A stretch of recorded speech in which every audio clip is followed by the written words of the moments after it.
Ranking the best wide receiver abilities in Madden 23. We are back here with another video. Today what we got is going over the wide receiver abilities in Madden 23. Now we're going to make this super easy. We're going to get this started with putting things like Homer, Indoor Baller on the F tier. They all go ahead and increase your X factor, but in my opinion, you would really want something that can really affect each and every play, not just help you get your X factor faster. Now also I'm going to put, like, I would consider these running back abilities in the F tier, like evasive, jukebox, spin cycle. All these things just really are not too useful on a wide receiver, including leapfrog as well. And finally, the stamina abilities like second win, energizer, recuperation as well. A lot of times these were good when bench press was really good on corners, but now you don't really see a major fatigue penalty with wide receivers, so I think these are pretty useless. And that leaves us with all, I would say, like the true wide receiver abilities. The first one we got right here is Matchup Nightmare. Matchup Nightmare is a super interesting ability. I love this ability on tight ends. I think it is an S tier ability on your tight end, but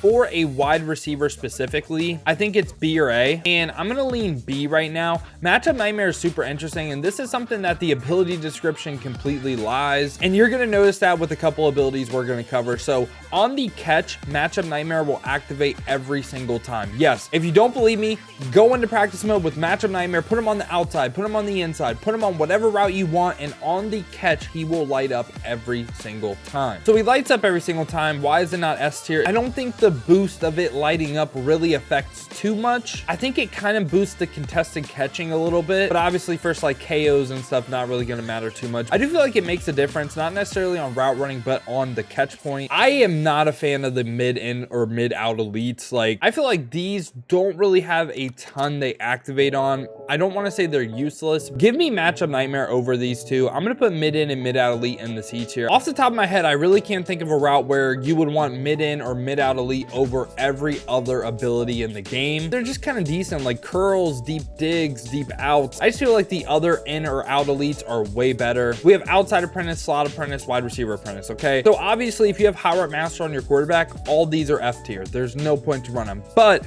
we are going to rank these based on if you do not have high route master. And the one that's going to go S tier for me is wide receiver apprentice. Wide receiver apprentice can give you every single hot route. This is really good on a receiver that if you want to move him around, like say one play he's your slot, but you like to motion him over and then he gets like the outside receiver hot routes. Really good for that. Now, outside apprentice, slot apprentice, both these are really good. It really depends on your offense, where if you need a slot apprentice, if you don't need a slot apprentice. I think both of these will be A tier for me. I like slot apprentice. I like outside apprentice too. They're both really good. Outside apprentice gives you like the really good C routes, gives you fade stops, gives you a deep skinny post that I wish would do a better job of beating man coverage. Also can give you a poco, a post corner. Slot apprentice gives you like pretty sharp corners, a really good post, a stop and go, and a crosser. So both of these have like tremendous value. It's just, again, if you're running Howard Master, you don't really need any of these three. Wide receiver playmaker, for me, I'll explain why it's this low for me. It is going D tier. Say you're playing the CFM with like your friends or whatever, right? Blitzing in this game is the meta. By the time you can get a wide receiver to go on a drag, right? Go over the middle of the field, playmaker him left, playmaker him right, playmaker him upfield,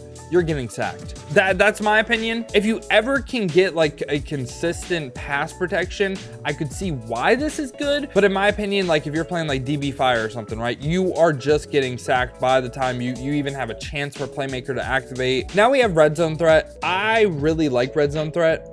I think red zone threat is gonna go A tier for me. Hardest place to score in the game is the red zone. This is great on taller receivers. I don't like this on say like Tyreek Hill or something. I feel like that's kind of a waste. I really like this on tight ends as well. This pretty much says if you see one-on-one in the red zone, you can highball that thing and they have a really good chance of pulling it down, even versus KOs. I think a lot of man KOs, zone KOs, when you're going up for a catch in the end zone, a lot of times like they'll light up, but they're not gonna KO it if you get your feet down. All right, now we got route tech. I already know we're gonna have 4 abilities in the S tier, and route tech is gonna be one of them. If you don't have Howard Master, it's gonna come down between route tech versus another ability, which one you want to run. I think there's one that is a must. Why is route tech good? Well, I made a whole video about route tech on my main channel. If y'all would like to check that out, you're really into abilities, like the testing videos, and want to see me do some like ability tests, really going in depth of why these abilities are good, check the links in the description. I have a link to the main channel. Route tech a lot of times can get countered by pressing. Why would I run something when press man counters it? Well, we will cover that in a little bit, but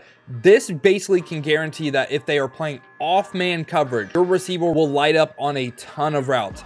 curls, hot route master corners, hot route master posts. The thing you have to worry about that counters route tech, obviously one step ahead, but a lot of times if they press, route tech will get countered as well. Run off elite is really good if you run the ball a lot, so it's really dependent on scheme. I think honorary lineman and run off elite, kind of think honorary lineman is actually pretty good. I would put honorary lineman B, and honestly if you run the ball, these are like S tier abilities for you, but me personally, I'm just not really too much of a runner. But honorary lineman, the best way I can describe it is when your receivers are going for blocks, you know how a lot of times say you run like an inside zone or something, you bounce it to the outside where you have like some receivers blocking, you know how they get like shedded like pretty quick. I think honorary lineman just makes them hold their blocks a little bit longer. Now run off elite for me is going C. For me, how I would describe this ability working is same situation this time, right?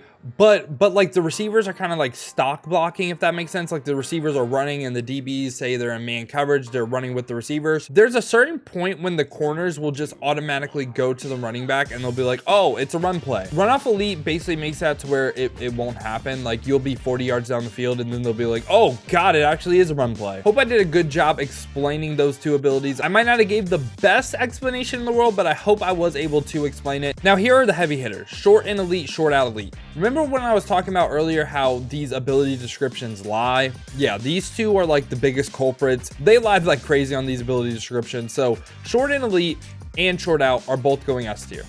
Now, the one ability that I think is a must-have is actually short out elite. Now I know what you're thinking. You probably watched a ton of videos. Everyone says short in, short in, short in. There wasn't a recent patch. I think it was like around November. Kind of changed the way short out elite worked. So if you see press man coverage, again, I believe one step ahead does counter this, but if you see press man coverage, short out elite on a streak will light up every single time. And honestly, just versus press, short out elite has a really good chance of activating, whether it be on C routes, whether it be on posts, whether it be on literally anything. If they are pressed, short out elite 9 times out of 10 will activate. And when I say 9 times out of 10, that's just because the game is a little bit inconsistent, but short out elite is my personal favorite ability in the game. I think, again, if you are playing press man coverage, that's why we want short out elite. And going back to what we said earlier, that's why I have route tech S, because if you force someone not to press because you have short out elite,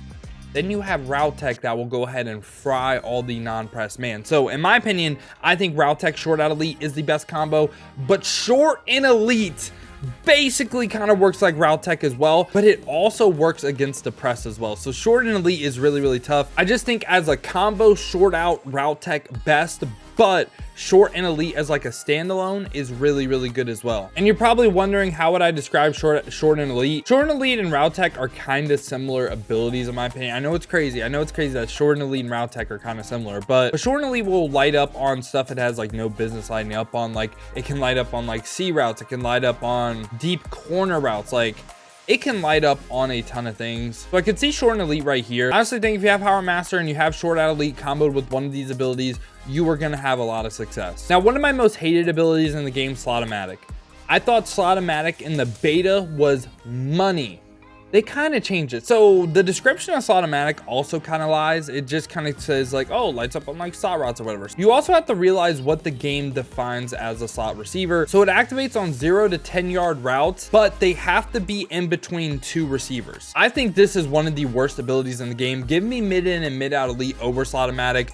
I am not a slot-o-matic fan at all. Grab and go is what I think an ability should be. I think a lot of these abilities are kind of dumb. Like you shouldn't really need an ability to like win a route, right? I feel like that's where stats should come into play. Like I think red zone threat's a really good ability as well, but it's kind of hard to describe what I think about grab and go, but I think it is like a good ability to have in the game. Like it's not a broken ability at all. Just makes your rack catches and like going upfield a little bit better. It does something, but it's like D tier. It's just not really too great. Now we got return man. So return man, but to be honest, you would not want to like start a receiver that has return man. You would rather have a short in, short out, or like route tech receiver, right? But like say you get like a Jamal Agnew like on the Jags or something, right? I believe he is a superstar and he has return man. This ability is good if you're playing against someone that doesn't just kick to the fullback. I feel like a lot of people just kick to the fullback though, and for that reason it's going like C tier for me. And now we got deep out and deep in elite. So first off, deep out elite, I still like it. It's not as good as it was last year, but it can help you a lot with like aggressive catches. I like deep out elite versus zone. It's just a lot of times you really don't see a lot of zone coverage. For me, deep out elite is an A tier ability.